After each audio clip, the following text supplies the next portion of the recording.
All right, I am a publisher, a writer, a playwright.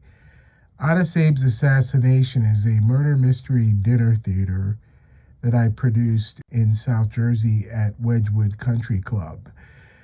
It's a dark comedy, and it's about the assassination of Abraham Lincoln, our 16th president. Introduce myself. My name is Robert E. Lee. That's right, Confederate General of the Armies of Northern Virginia. I know some of you, especially you, don't care for the likes of me, considering the whole war and all. However, I just got to tell you one simple thing. Who ever heard of an American going to England to claim his estate? I don't. People, I'm Frederick Douglass. And this defunct General Lee is correct. I am Dr. Samuel Alexander Mudd, and I happen to have a lot of land I wish to be selling. I also have the strangest feeling that my services as a physician may be needed this evening. Oh, proctologist. Hold your ponies there. Now listen up. Stop talking about land, Mudd. Now listen, I know. The president's here somewhere. You said Lee? Yeah, that's right. The president's going to be here tonight. You know what I would suggest? What? I propose a toast. Oh, a toast. Emancipation. Oh. Here, I'm so sorry you lost me on that one, Fred. You know what? That gets me thinking. You know what, Fred? Something other than that Yankee Doodle dandy. Doodle. Yeah. Doodle. So we get a little edgy in this show. It's all fun. You know, man, I got good news for you, and I got bad news. What's the news? President's been shot. Oh, what's bad news? Now, there, you got to worry about police chasing it. Don't take it so hard. It's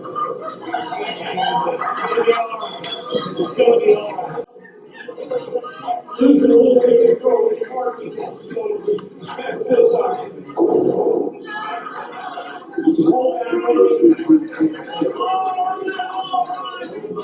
All right, settle down. Yankees. That's something I want to tell you. I have thought long and hard about this and had a very strict special delivery. What are you laughing about? This is a very important matter. We have decided to donate 100,000 Confederate dollars to the U.S. War Department to capture this bad villain who killed Abraham Lincoln, that dirty dog.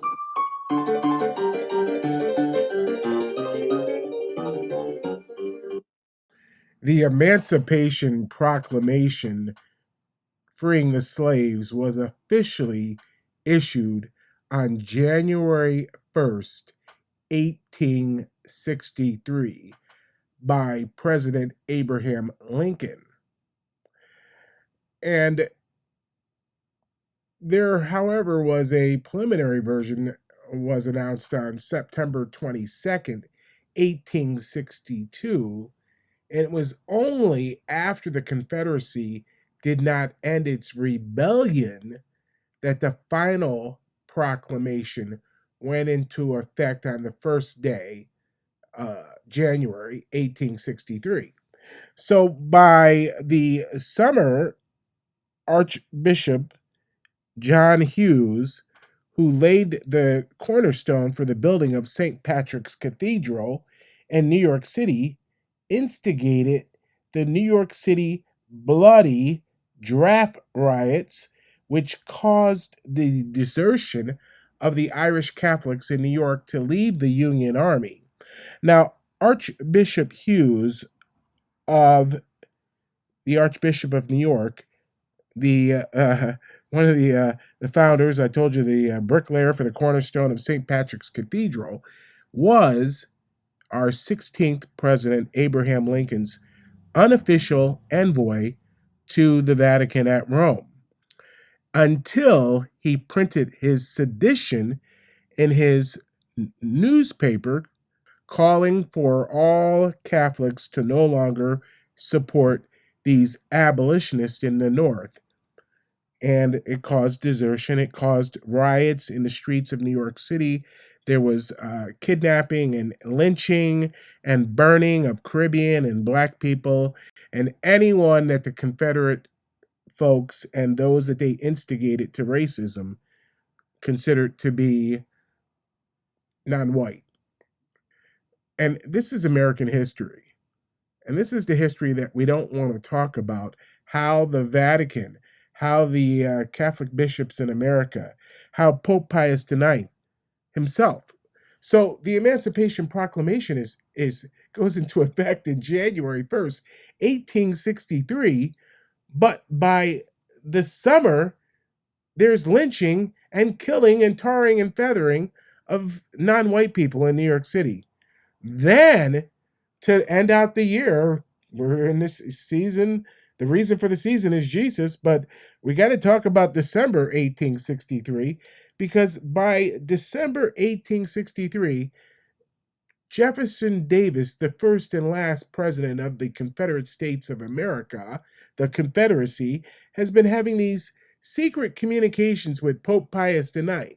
And Pope Pius IX, on December 3rd, dates this letter, December 3rd, 1863, at the end of the year, to illustrious, honorable Jefferson Davis, president of the Confederacy, and admiring him and telling him that they've got the support of the Vatican and the Pope. And in fact, what he says in his letter is he says to him, towards the end, we at this same time beseech the God of pity to shed abroad upon you the light of his grace and attach you to us by a perfect friendship. This letter was given at Rome at St. Peter's Basilica on the 3rd of December, 1863, in the year of our pontificate of Pope Pius IX. There's some forgotten history. Now, I would suggest that you read Abraham Lincoln, The Prayer Years and the War Years by Carl Sandburg.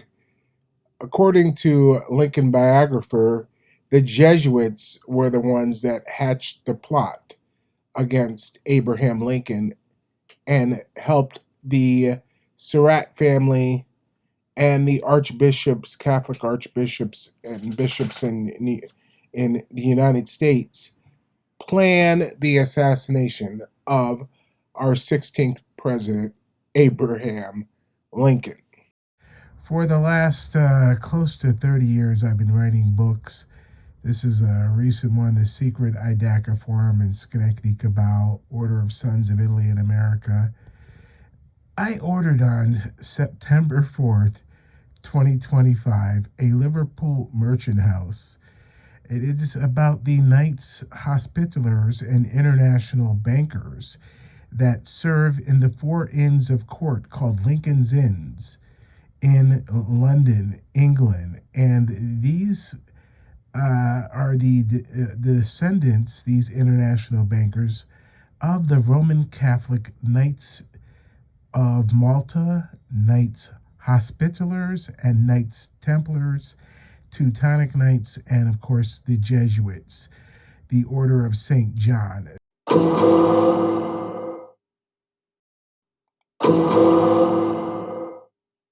Now, here's a book over here, top right, written by the co-inventor of Morse code, Samuel Finley Breeze Morse, and it is titled Foreign Conspiracy Against the Liberties of the United States. Samuel Morse wrote under a pen name as Brutus. These articles, he lived in Italy and lived in Southern Europe for a very long time as a spy for U.S. presidents before our Foreign Service Office. And in fact, the Jesuits, Georgetown University, Edmund A. Walsh School of Foreign Service was established in 1990, 6 years before the United States actually had its own Foreign Service Office. I'm still doing this podcast unscripted because I'm passionate about the history. What's interesting about the Edmund A. Walsh School of Foreign Service at Georgetown University was this guy, Edmund Walsh was a Jesuit priest who founded this school, the first school for international affairs in the United States.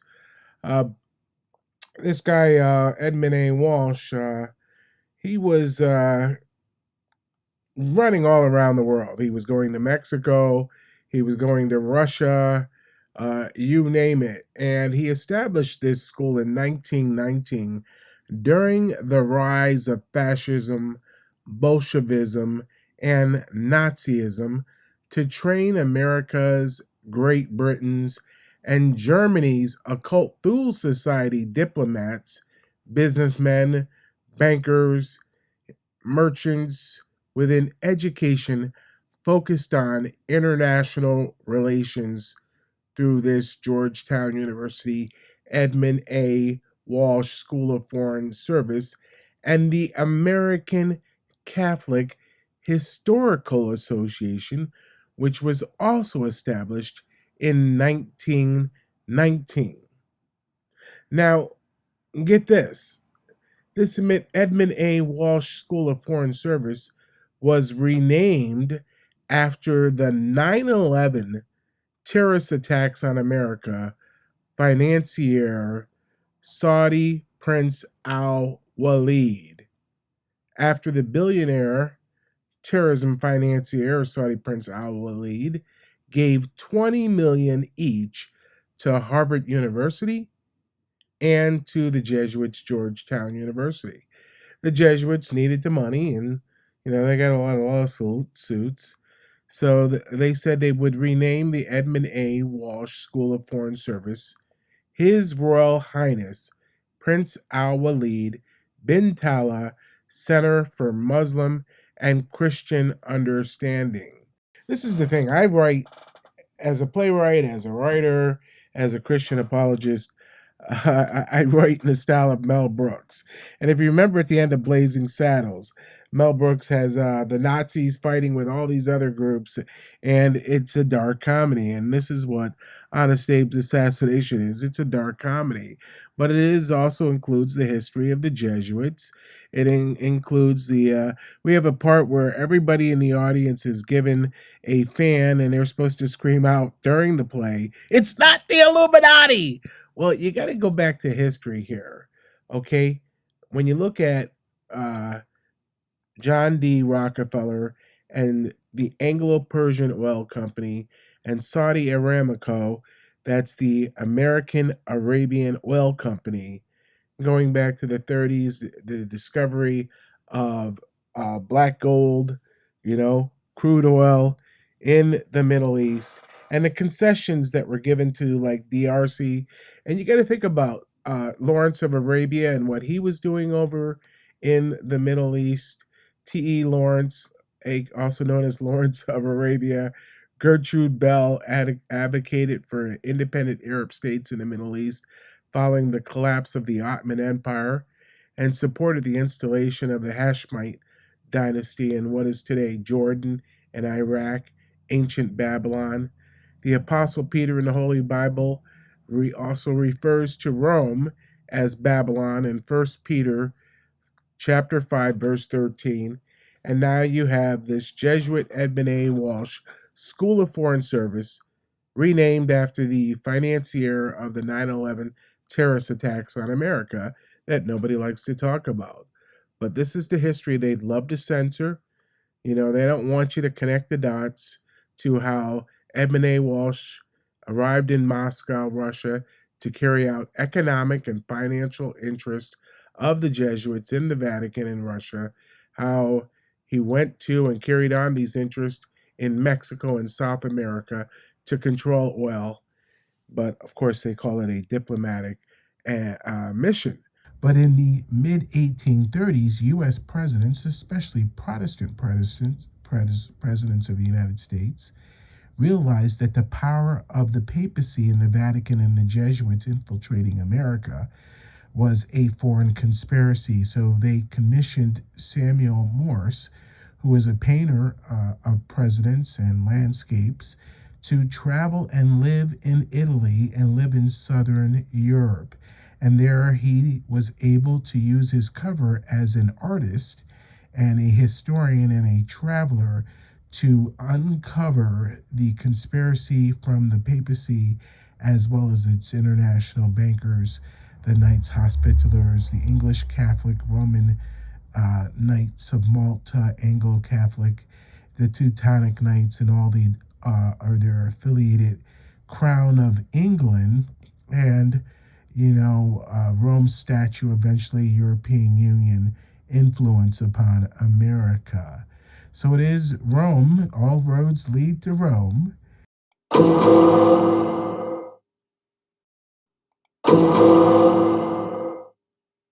And this was the conspiracy against Abraham Lincoln and his assassination by the U.S. Catholic bishops that conspired with the Surratt family, the Booth family. But you have to look at the history of Alfred Booth and Company. They were located in South America. They were located on the docks in New York City. They controlled the docks, and the merchant house of Liverpool controlled, of course, London and the four Inns of Court, known as Lincoln's Inn, also known as the Temple Bar. I always say it's 5,000 barristers and international bankers. Well, folks, guess what? It's up to 8,000 international bankers and barristers who answer to nobody in the United Kingdom Parliament. They are autonomous and they control all commerce around the world. In fact, in America, there and between Europe, there's, last time I checked, there were $711 trillion in over-the-counter trading, meaning that that type of trading and commerce is not on any stock exchange in the world. Now you're getting the big picture. Follow the money trail. Abraham Lincoln printed greenbacks. Abraham Lincoln was more afraid of the international bankers at his back than he was of the Confederate Army in front of him. And in fact, the Liverpool Merchant House was bankrolled by the Confederate States of America. Cotton and tobacco was king, and the Booth and Company that was located in South America and in London and in New York City controlled all the shipping trade of cotton, tobacco, you name it. In fact, Charles Booth, the Honorable Charles Booth, didn't die until 1916, and Alfred Booth and Company didn't break up until 1986. 1986, folks. So, and they didn't really break up. They just sold the company. So the company's still in existence. And Sherry Blair Booth, the wife of Tony Blair of the Tony Blair Phony Faith Foundation and the UN Vatican-sponsored Faith and Globalization Initiative, is a John Wilkes Booth descendant. The Crown of England has always, as our ally, has always worked against us in World War I, in World War II, until there was enough public outcry. And in fact, they backed Adolf Hitler, and many members of the royal family of England were actually high-ranking Nazi officers that supported Adolf Hitler and Benito Mussolini until there was enough public outcry. The Bush family in America were the bankers to the Nazis until there was enough public outcry, and they seized Union Banking Corporation, which was located at 39 Broadway in New York City, was the Nazi bank. Madison Square Garden, the Nazis were marching. In 1929, the German Ski Club of New York was established, and these Germans went back to Germany to fight and then snuck back into the United States from South America and Canada. Was established in Harriman State Park. William Averill Harriman himself, who became governor eventually, was a banker to the Nazis, as well as Prescott Sheldon Bush, the father of CIA George H.W. Bush, and the grandfather of George W. Bush and Jeb Bush. A series of recently opened Vatican archives are shedding new light on the relationship between Pope Pius XII and Adolf Hitler as he led Nazi Germany during World War II. Amna Nawaz looks at what we are learning and how it changes our thinking about the Vatican during that time. A new book published today takes a deeper look at these revelations. Historian David Kurtzer is the author of that book. It's called The Pope at War, The Secret History of Pius XII, Mussolini, and Hitler. And he joins me now. What does that mean when you say protect the church? For example, you mentioned these meetings that we now know happened between the Pope and a personal envoy of Hitler. What did we learn about those? What were those talks like? Well, probably the most shocking finding from these newly opened Vatican archives that just opened 2 years ago after 50 years of pressure and interest in being able to see what they contain is that within weeks of Pius XII being elected Pope, he's elected in early 1939, Hitler saw an opportunity and decided to send a personal envoy, who himself is a rather colorful character, the great-grandson of Queen Victoria of England, a Nazi prince who was married to the daughter of the King of Italy. And he would begin to shuttle back and forth between Hitler and the Pope over the next 2 years, engaged in secret negotiations. We didn't know about these until just now.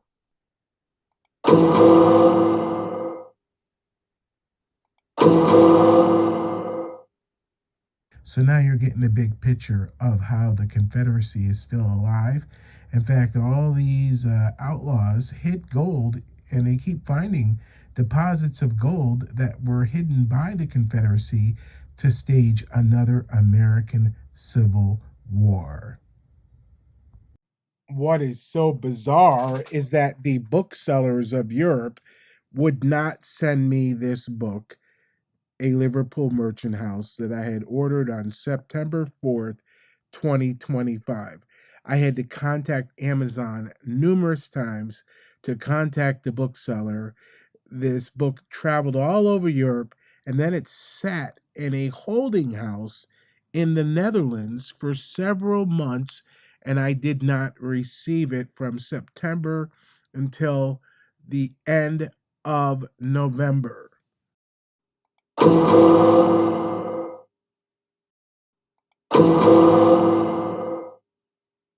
don't want people to read it.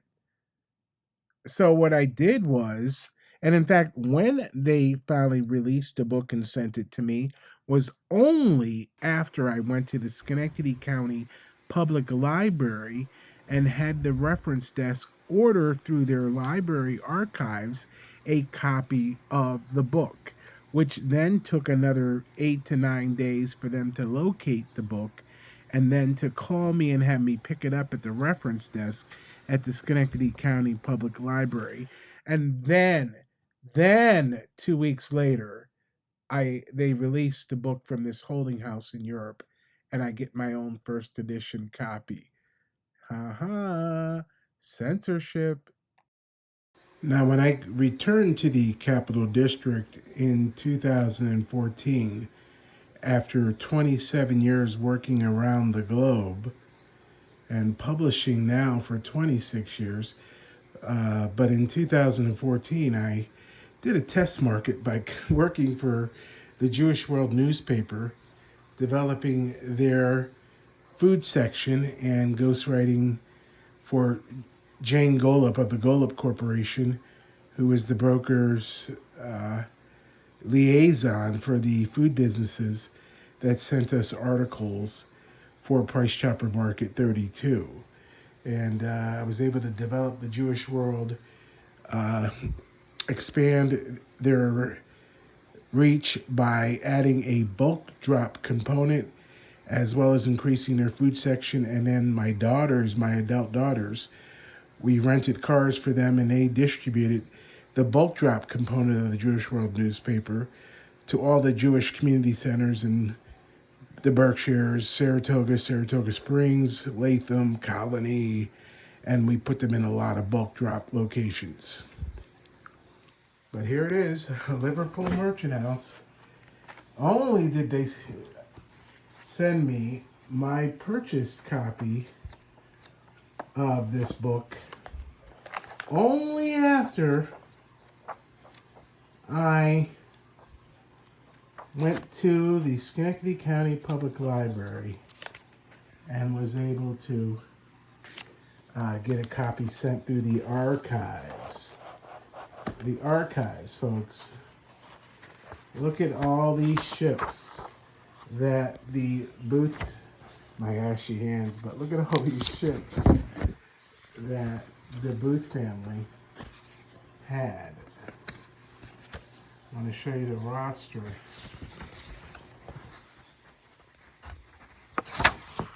Look at how many ships they had. Okay? All of these ships were Alfred Booth and Company, operating in London, operating in the docks in New York City, and operating in South America. Okay, look at all. And all the ships are named after Roman Catholic historical figures and canonized saints. The Booths were tied in with the Jesuits, tied in with Pope Pius IX, tied in with the self-specific priests in the South, and of course the Confederate States of America, which operated all around the world. This American Civil War was a global war, folks. And this is what I write about, and this is what the dark comedy is about, to open people's eyes to the fact that this American Civil War was a global war. The assassination of Abraham Lincoln was engineered by the papacy, by the Vatican, by the Jesuits, by the United States Conference of Catholic Bishops, by those saboteurs and conspirators that were tied in with the Jesuits and the papacy to undermine and to destroy America.